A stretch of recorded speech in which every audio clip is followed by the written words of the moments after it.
आप लोग अपनी स्क्रीन के सामने एक पिक्चर देख रहे हैं और ये दाऊद इब्राहिम का भाई है, अनीस इब्राहिम, जो एक गैंगस्टर और आतंकवादी ठहराया जा चुका है और भारत सरकार ने इसे भगोड़ा भी घोषित कर रखा है।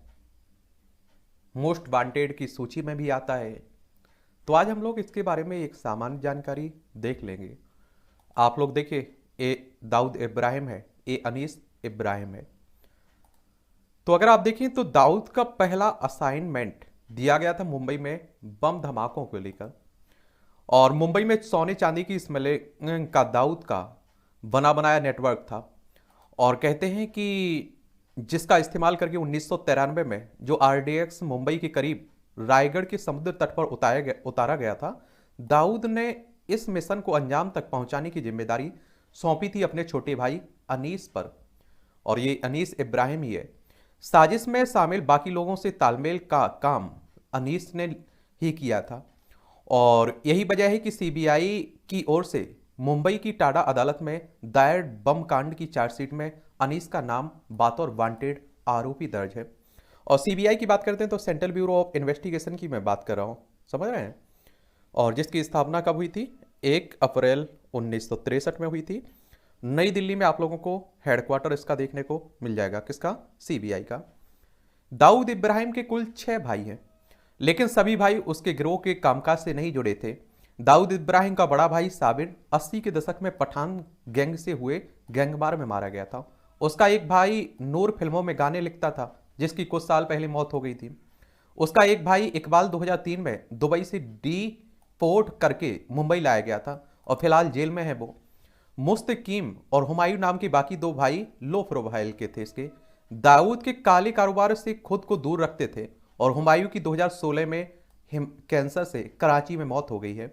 और इन सभी भाइयों में एक अनीस ही था जो डी कंपनी के कारोबार में दखल रखता था। कौन? अनीस इब्राहिम। और दिल्ली के पूर्व पुलिस कमिश्नर नीरज कुमार ने अपनी किताब डायल डी फोर डॉन में अनीस से जुड़ा एक दिलचस्प किस्सा भी लिखा है। नीरज कुमार के मुताबिक दुबई में फिल्म यलगार की शूटिंग के दौरान संजय दत्त की जान पहचान अनीस इब्राहिम से हो गई थी, और यहीं पर संजय दत्त ने अनीस से अपनी हिफाजत के लिए बंदूक भिजवाने की फरियाद भी की थी। अनीस ने अबू सलेम के जरिए भेजी गई हथियारों की खेप से कुछ राइफल्स संजय दत्त के पास भिजवा दी थी। बाद में इन्हीं हथियारों को लेकर संजय दत्त की टाडा में गिरफ्तारी हुई थी, और आर्म्स एक्ट में दोषी ठहराए जाने पर उन्हें 5 साल की जेल भी हुई थी। संजय दत्त को, एक्टर है ना, उन्हीं की बात हो रही है। अनीस ने संजय दत्त को हथियार तो भिजवा दिए थे, लेकिन इनकी जानकारी दाऊद को नहीं थी। और कहते हैं कि जब दाऊद को ये बात पता चली तो उसने अनीस को की खूब पिटाई की थी, और दाऊद ने खुद ये बात नीरज कुमार को फोन करके बताई थी। और कई मामले भी दर्ज है। 90 के दशक में अनीस सबसे ज्यादा सक्रिय था। आए दिन कारोबारियों को धमकी भरे फोन उसकी ओर से किए जाते थे, और शूटरों को हथियार पहुंचाने का काम, पैसों के हिसाब रखने का काम अनीस देखता था। मुंबई में उस पर हत्या की साजिश, कोशिश, जबरन उगाही, स्मगलिंग के 24 मामले दर्ज हैं। डी कंपनी में अनीस की हैसियत नंबर 2 की थी, लेकिन गिरोह में एक और शख्स उसके वर्चस्व को चुनौती दे रहा था। वो था खुद अनीस के बराबर मानता था। ये शख्स था छोटा शकील, और छोटा शकील दाऊद इब्राहिम का दाहिना हाथ माना जाता था। वो शूटरों की भी भर्ती तो करता ही था, और डी कंपनी के प्रवक्ता के तौर पर भी काम करता था ये। और आप देखें, छोटा शकील और अनीस इब्राहिम के बीच की कड़वाहट अंडरवर्ल्ड में सबको पता थी।